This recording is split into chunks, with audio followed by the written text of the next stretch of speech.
وملائكته يصلون على النبي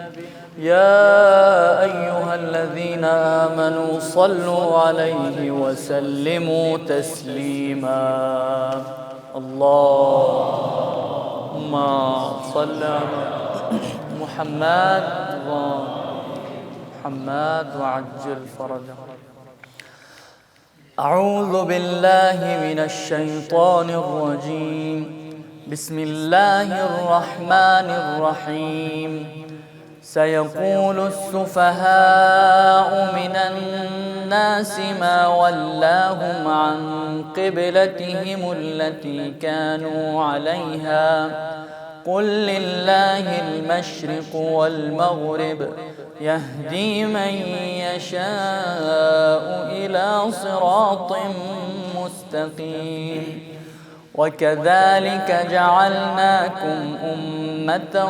وسطا لتكونوا شهداء على الناس ويكون الرسول عليكم شهيدا. وما جعلنا القبلة التي كنت عليها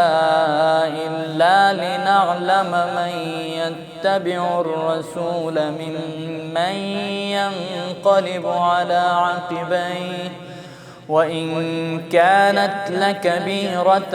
إلا على الذين هدى الله وما كان الله ليضيع إيمانكم إن الله بالناس لرءوف رحيم. قد نرى تقلب وجهك في السماء فلنولينك قبلة ترضاها فول وجهك شطر المسجد الحرام وحيث ما كنتم فولوا وجوهكم شطره وإن الذين أوتوا الكتاب ليعلمون أنه الحق من ربهم وما الله بغافل عما يعملون. ولئن أتيت الذين أوتوا الكتاب بكل آية ما تبعوا قبلتك وما أنت بتابع قبلتهم وما بعضهم بتابع قبلة بعض ولئن اتبعت أهواءهم من بعد ما جاءك من العلم إنك إذا لمن الظالمين. الذين آتيناهم الكتاب يعرفونه كما يعرفون أبناءهم وإن فريقا منهم ليكتمون الحق وهم يعلمون. الحق من ربك فلا تكونن من الممترين ولكل وجهة هو موليها فاستبقوا الخيرات أينما تكونوا يأت بكم الله جميعا إن الله على كل شيء قدير. ومن حيث خرجت فول وجهك شطر المسجد الحرام وإنه للحق من ربك وما الله بغافل عما تعملون. ومن حيث خرجت فول وجهك شطر المسجد الحرام وحيث ما كنتم فولوا وجوهكم شطره لئلا يكون للناس عليكم حجة إلا الذين ظلموا منهم فلا تخشوهم واخشوني ولأتم نعمتي عليكم ولعلكم تهتدون. كما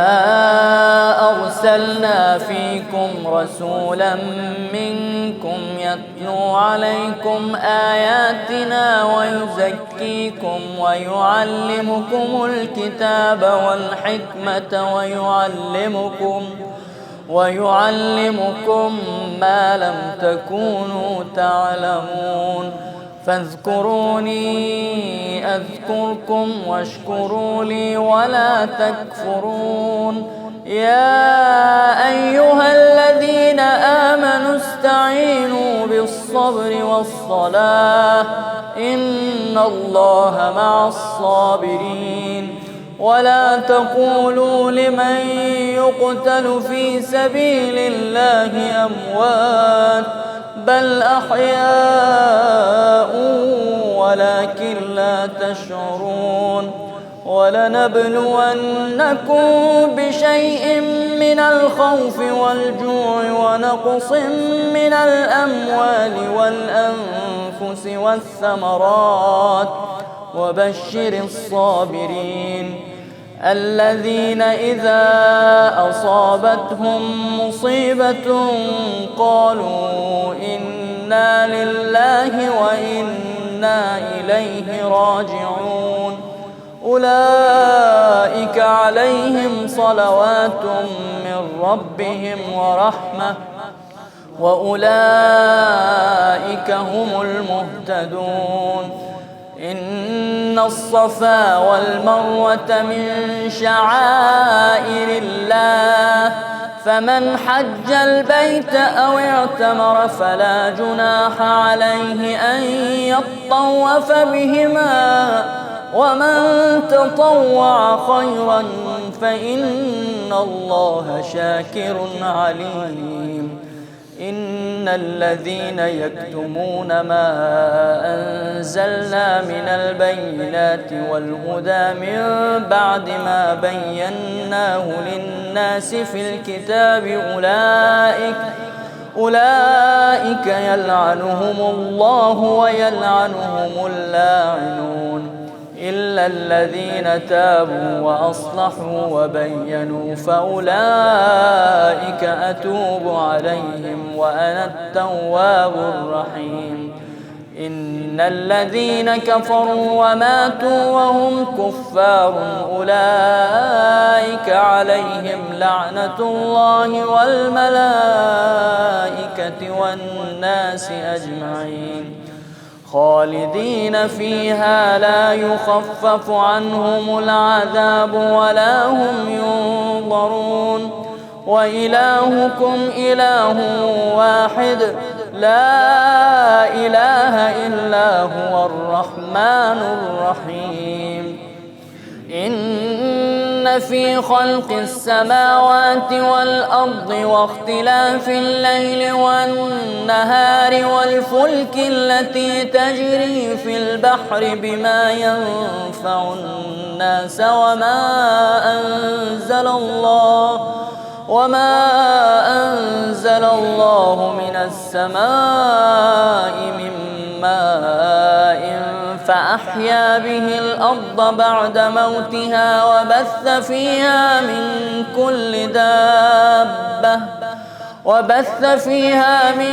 كل دابة وتصريف الرياح والسحاب المسخر بين السماء والأرض لآيات لقوم يعقلون ومن الناس من يتخذ من دون الله أندادا يحبونهم كحب الله والذين آمنوا أشد حبا لله ولو يرى الذين ظلموا إذ يرون العذاب أن القوة لله جميعا وأن الله شديد العذاب إذ تبرأ الذين اتبعوا من الذين اتبعوا ورأوا العذاب وتقطعت بهم الأسباب وقال الذين اتبعوا لو أن لنا كرة فنتبرأ منهم كما تبرأوا منا كذلك يريهم الله أعمالهم حسرات عليهم وما هم بخارجين من النار يا أيها الناس الناس كلوا مما في الأرض حلالا طيبا ولا تتبعوا خطوات الشيطان إنه لكم عدو مبين إنما يأمركم بالسوء والفحشاء وأن تقولوا على الله ما لا تعلمون وإذا قيل لهم اتبعوا ما أنزل الله قالوا بل نتبع ما ألفينا عليه آباءنا أولو كان آباؤهم لا يعقلون شيئا ولا يهتدون ومثل الذين كفروا كمثل الذي ينعق بما لا يسمع إلا دعاء ونداء صم بكم عمي فهم لا يعقلون يا أيها الذين آمنوا كلوا من طيبات ما رزقناكم واشكروا لله إن كنتم إياه تعبدون إنما حرم عليكم الميتة والدم ولحم الخنزير وما أهل به لغير الله فمن اضطر غير باغ ولا عاد فلا إثم عليه إن الله غفور رحيم إن الذين يكتمون ما أنزل الله من الكتاب ويشترون به ثمنا قليلا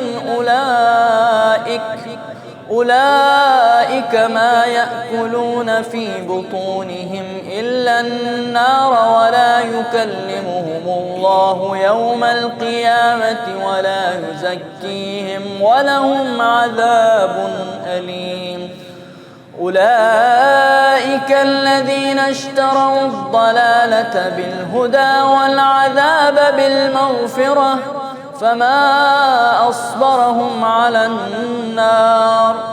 ذلك بأن الله نزل الكتاب بالحق وإن الذين اختلفوا في الكتاب لفي شقاق بعيد ليس البر أن تولوا وجوهكم قبل المشرق والمغرب ولكن البر من آمن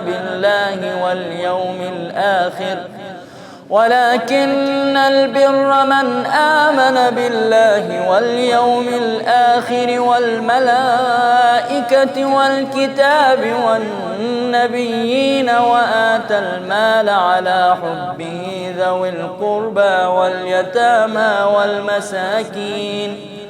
وآتى المال على حبه ذوي القربى واليتامى والمساكين وابن السبيل والسائلين وفي الرقاب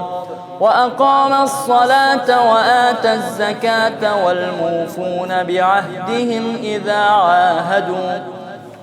والصابرين في البأساء والضراء وحين البأس أولئك الذين صدقوا وأولئك هم المتقون يا أيها الذين آمنوا كتب عليكم القصاص في القتلى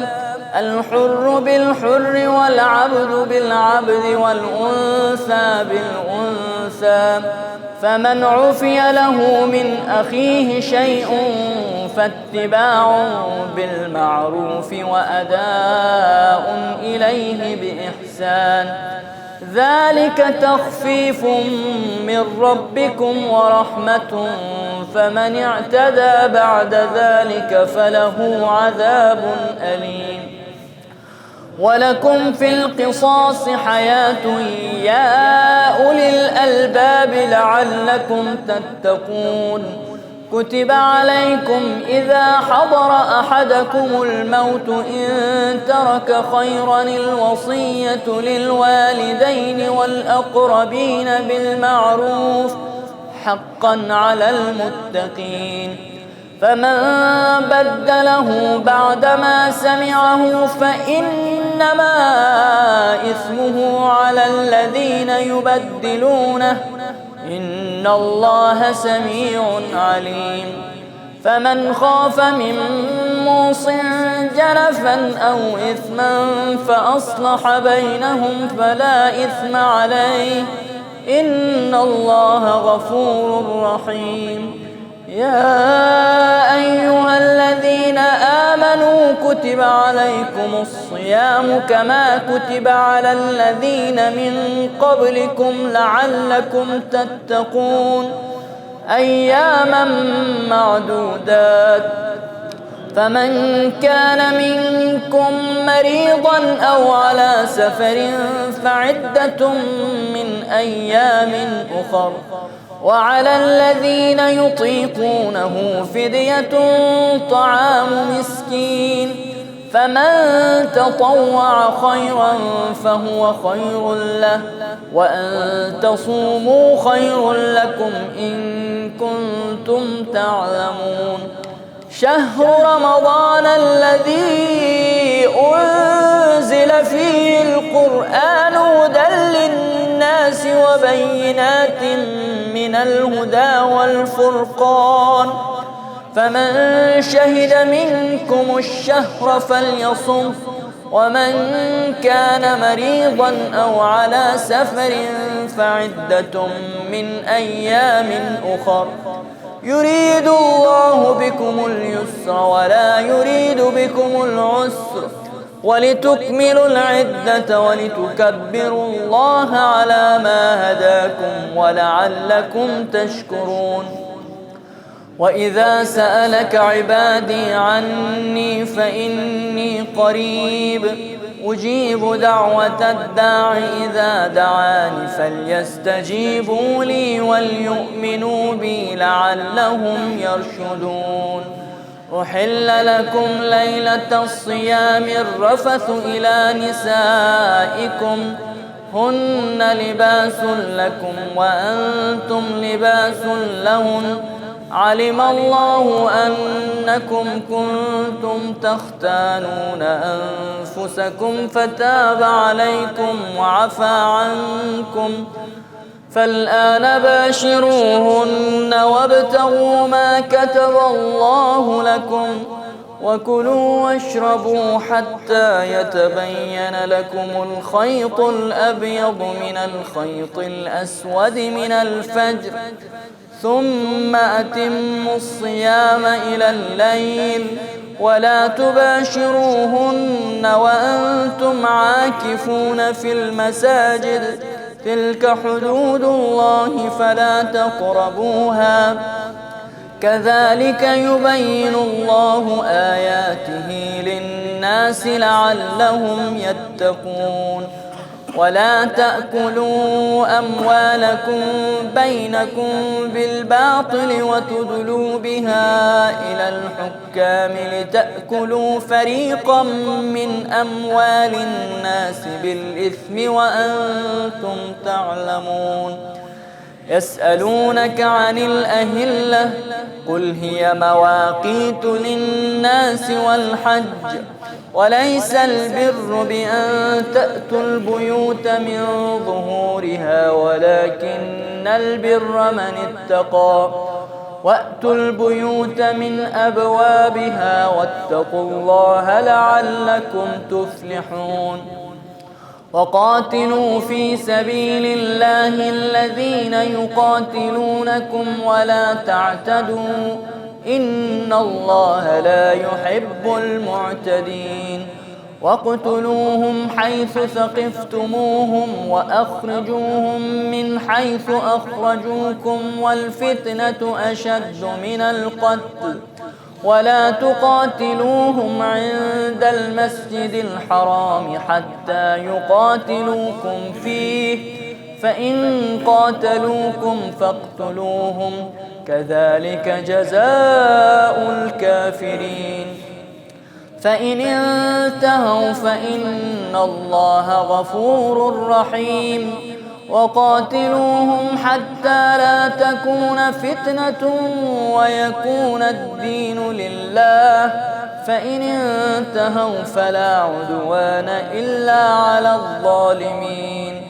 الشهر الحرام بالشهر الحرام والحرمات قصاص، فمن اعتدى عليكم فاعتدوا عليه بمثل ما اعتدى عليكم، واتقوا الله واعلموا أن الله مع المتقين. وأنفقوا في سبيل الله ولا تلقوا بأيديكم إلى التهلكة وأحسنوا إن الله يحب المحسنين. وأتموا الحج والعمرة لله، فإن أحصرتم فما استيسر من الهدي، ولا تحلقوا رؤوسكم حتى يبلغ الهدي محله، فمن كان منكم مريضا أو به أذى من رأسه ففدية من صيام أو صدقة أو نسك. فإذا أمنتم فمن تمتع بالعمرة إلى الحج فما استيسر من الهدي، فمن لم يجد فصيام 3 أيام في الحج و7 إذا رجعتم، تلك 10 كاملة، ذلك لمن لم يكن أهله حاضر المسجد الحرام. واتقوا الله واعلموا أن الله شديد العقاب. الحج أشهر معلومات، فمن فرض فيهن الحج فلا رفث ولا فسوق ولا جدال في الحج، وما تفعلوا من خير يعلمه الله، وتزودوا فإن خير الزاد التقوى، واتقون يا أولي الألباب. ليس عليكم جناح أن تبتغوا فضلا من ربكم، فإذا أفضتم من عرفات فاذكروا الله عند المشعر الحرام، واذكروه كما هداكم وإن كنتم من قبله لمن الضالين. ثم أفيضوا من حيث أفاض الناس واستغفروا الله إن الله غفور رحيم. فإذا قضيتم مناسككم فاذكروا الله كذكركم آباءكم أو أشد ذكرا، فمن الناس من يقول ربنا آتنا في الدنيا وما له في الآخرة من خلاق، ومنهم من يقول ربنا آتنا في الدنيا حسنة وفي الآخرة حسنة وقنا عذاب النار. أولئك لهم نصيب مما كسبوا والله سريع الحساب. واذكروا الله في أيام معدودات، فمن تعجل في يومين فلا إثم عليه، ومن تأخر فلا إثم عليه لمن اتقى. واتقوا الله واعلموا أنكم إليه تحشرون. ومن الناس من يعجبك قوله في الحياة الدنيا ويشهد الله على ما في قلبه وهو ألد الخصام، وإذا تولى سعى في الأرض ليفسد فيها ويهلك الحرث والنسل، والله لا يحب الفساد. وإذا قيل له اتق الله أخذته العزة بالإثم فحسبه جهنم ولبئس المهاد. ومن الناس من يشري نفسه ابتغاء مرضات الله والله رؤوف بالعباد. يا أيها الذين آمنوا ادخلوا في السلم كافة ولا تتبعوا خطوات الشيطان إنه لكم عدو مبين. فإن زللتم من بعد ما جاءتكم البينات فاعلموا أن الله عزيز حكيم. هل ينظرون إلا أن يأتيهم الله في ظلل من الغمام والملائكة وقضي الأمر وإلى الله ترجع الأمور. سل بني إسرائيل كم آتيناهم من آية بينة ومن يبدل نعمة الله من بعد ما جاءته فإن الله شديد العقاب. زين للذين كفروا الحياة الدنيا ويسخرون من الذين آمنوا والذين اتقوا فوقهم يوم القيامة والله يرزق من يشاء بغير حساب. كان الناس أمة واحدة فبعث الله النبيين مبشرين ومنذرين وأنزل معهم الكتاب بالحق ليحكم بين الناس فيما اختلفوا فيه وما اختلف فيه إلا الذين أوتوه من بعد ما جاءتهم البينات بغيا بينهم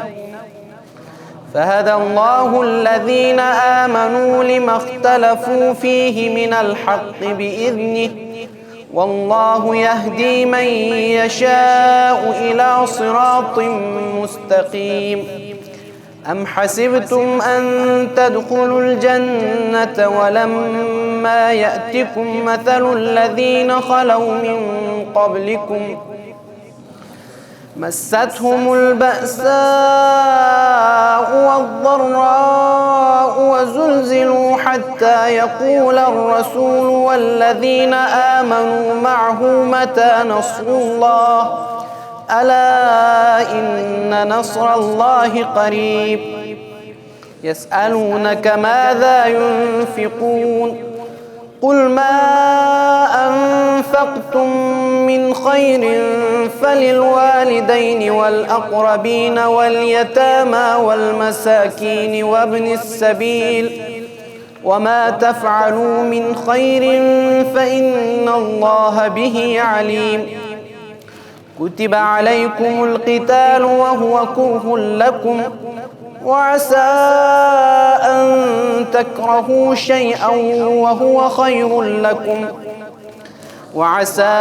أن تحبوا شيئا وهو شر لكم والله يعلم وأنتم لا تعلمون. يسألونك عن الشهر الحرام قتال فيه قل قتال فيه كبير وصد عن سبيل الله وكفر به والمسجد الحرام وإخراج أهله منه أكبر عند الله والفتنة أكبر من القتل ولا يزالون يقاتلونكم حتى يردوكم عن دينكم إن استطاعوا ومن يرتد منكم عن دينه فيمت وهو كافر فأولئك حبطت أعمالهم في الدنيا والآخرة وأولئك أصحاب النار هم فيها خالدون. إن الذين آمنوا والذين هاجروا وجاهدوا في سبيل الله أولئك يرجون رحمة الله والله غفور رحيم. يسألونك عن الخمر والميسر قل فيهما إثم كبير ومنافع للناس وإثمهما أكبر من نفعهما ويسألونك ماذا ينفقون قل العفو كذلك يبين الله لكم الآيات لعلكم تتفكرون في الدنيا والآخرة. ويسألونك عن اليتامى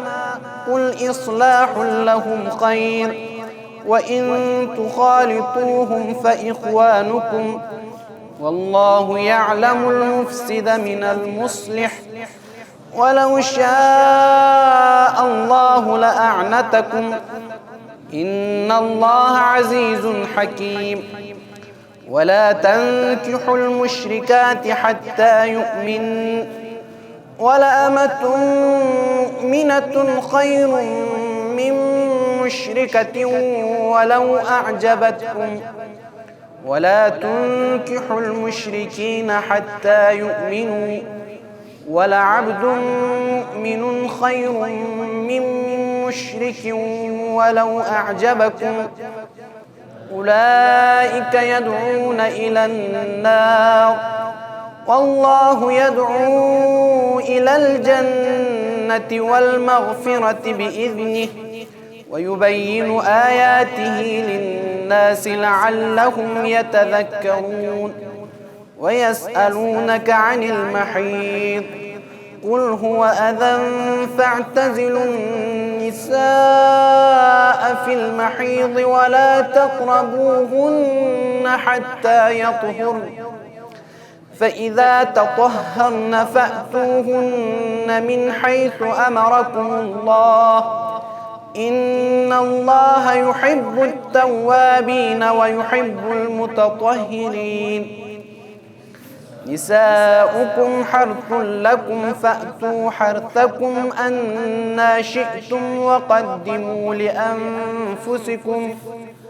واتقوا الله واعلموا أنكم ملاقوه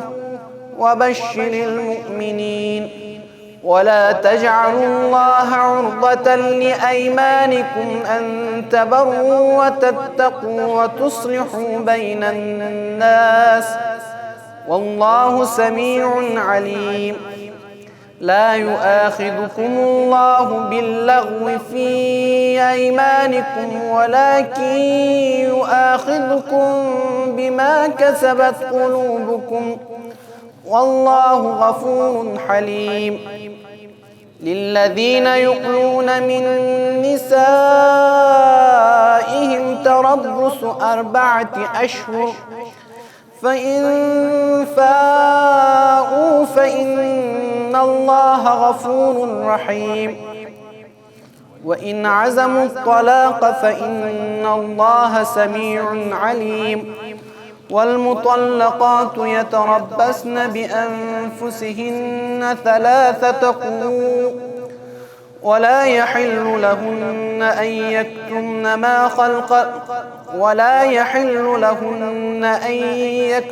ما خلق الله في أرحامهن إن كن يؤمن بالله واليوم الآخر وبعولتهن أحق بردهن في ذلك إن أرادوا إصلاحا ولهن مثل الذي عليهن بالمعروف وللرجال عليهن درجة والله عزيز حكيم. الطلاق 2 فإمساك بمعروف أو تسريح بإحسان ولا يحل لكم أن تأخذوا مما آتيتموهن شيئا إلا أن يخافا يخافا ألا يقيما حدود الله فإن خفتم ألا يقيما حدود الله فلا جناح عليهما فيما افتدت به تلك حدود الله فلا تعتدوها ومن يتعد حدود الله فأولئك هم الظالمون فإن طلقها فلا تحل له من بعد حتى تنكح زوجا غيره فإن طلقها فلا جناح عليهما أن يتراجعا إن ظنا أن يقيما حدود الله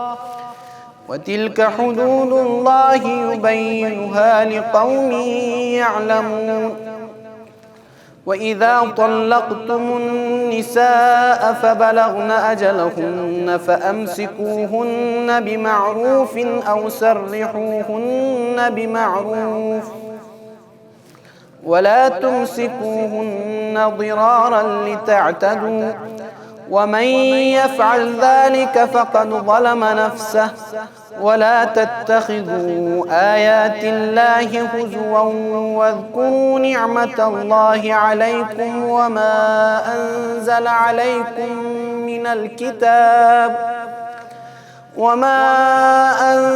عليكم من الكتاب والحكمة يعظكم به واتقوا الله واعلموا أن الله بكل شيء عليم وإذا طلقتم النساء فبلغن أجلهن فلا تعضلوهن أن ينكحن أزواجهن إذا تراضوا بينهم بالمعروف ذلك يوعظ به من كان منكم يؤمن بالله واليوم الآخر ذلكم أزكى لكم وأطهر والله يعلم وأنتم لا تعلمون والوالدات يرضعن أولادهن حولين كاملين لمن أراد أن يتم الرضاعة وعلى المولود له رزقهن وكسوتهن بالمعروف لا تكلف نفس إلا وسعها لا تضار والدة بولدها ولا مولود له بولده وعلى الوارث مثل ذلك فإن أراد فصالا عن تراض منهما وتشاور فلا جناح عليهما وإن أردتم أن تسترضعوا أولادكم فلا جناح عليكم إذا سلمتم ما آتيتم بالمعروف واتقوا الله واعلموا أن الله بما تعملون بصير والذين يتوفون منكم ويذرون أزواجا يتربصن بأنفسهن 4 أشهر وعشرا فإذا بلغن أجلهن فلا جناح عليكم فيما فعلن في أنفسهن بالمعروف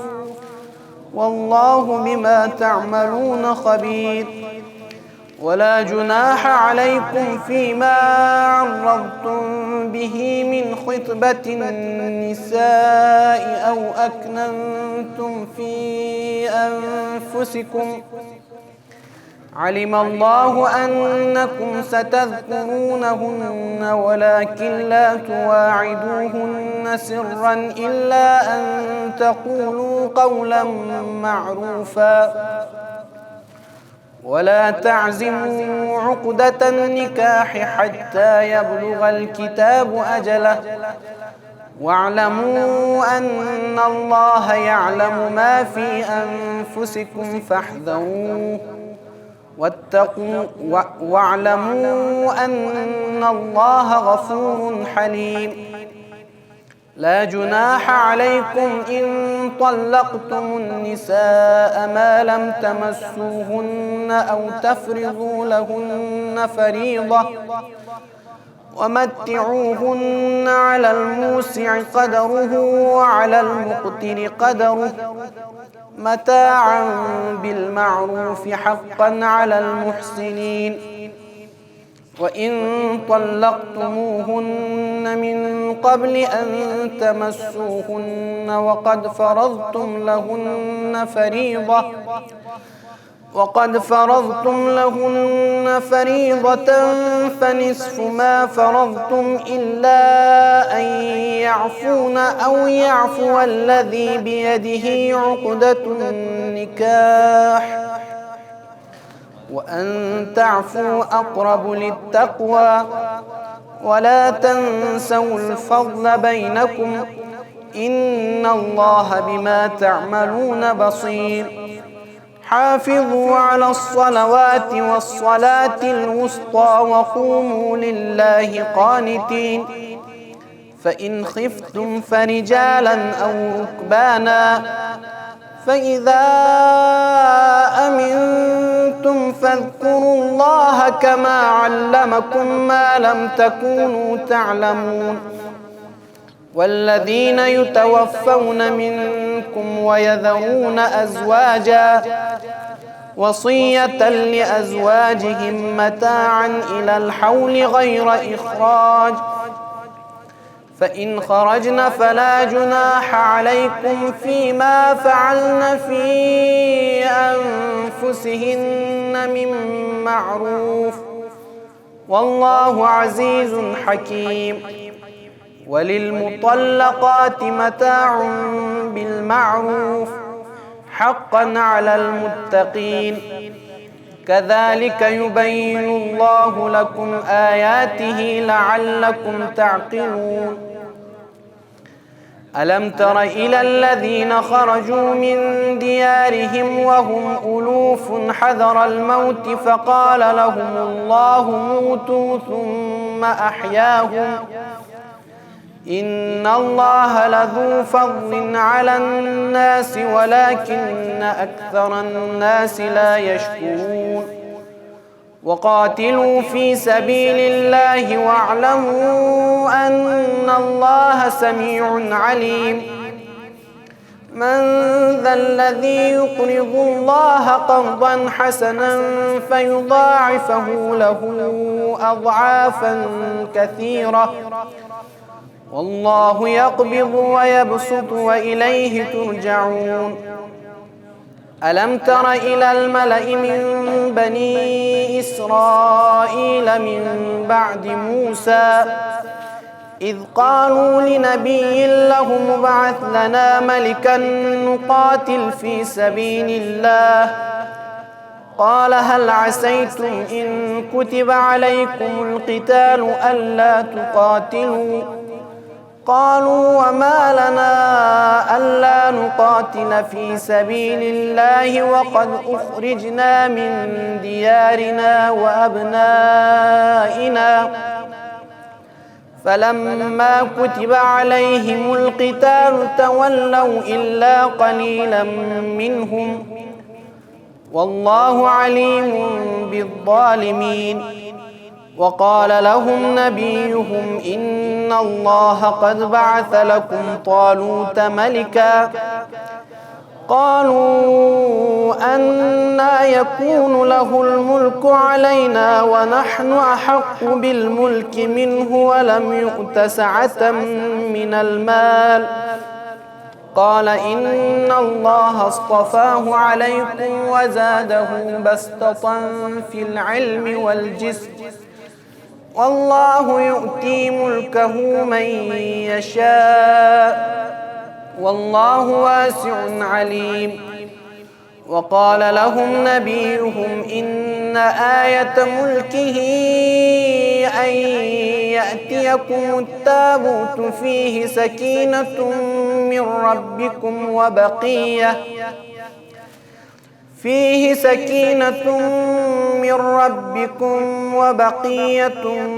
مما ترك آل موسى وآل هارون تحمله الملائكة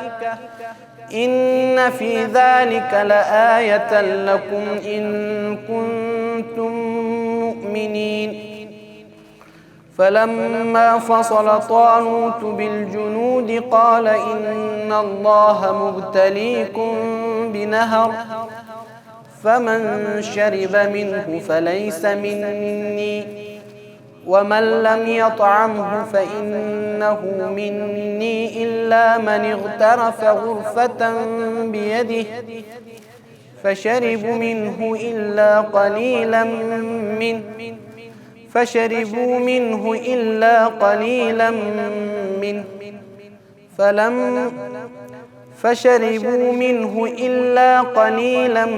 منهم فلما جاوزه هو والذين آمنوا معه قالوا لا طاقة لنا اليوم بجالوت وجنوده قال الذين يظنون أنهم ملاقو الله كم من فئة قليلة غلبت فئة كثيرة بإذن الله والله مع الصابرين ولما برزوا لجالوت وجنوده قالوا ربنا أفرغ علينا صبرا وثبت أقدامنا وانصرنا على القوم الكافرين فهزموهم بإذن الله وقتل داود جالوت وآتاه الله الملك والحكمة وعلمه مما يشاء ولولا دفع الله الناس بعضهم ببعض لفسدت الأرض ولكن الله ذو فضل على العالمين تلك آيات الله نتلوها عليك بالحق وإنك لمن المرسلين صدق الله العلي العظيم. الفاتحة.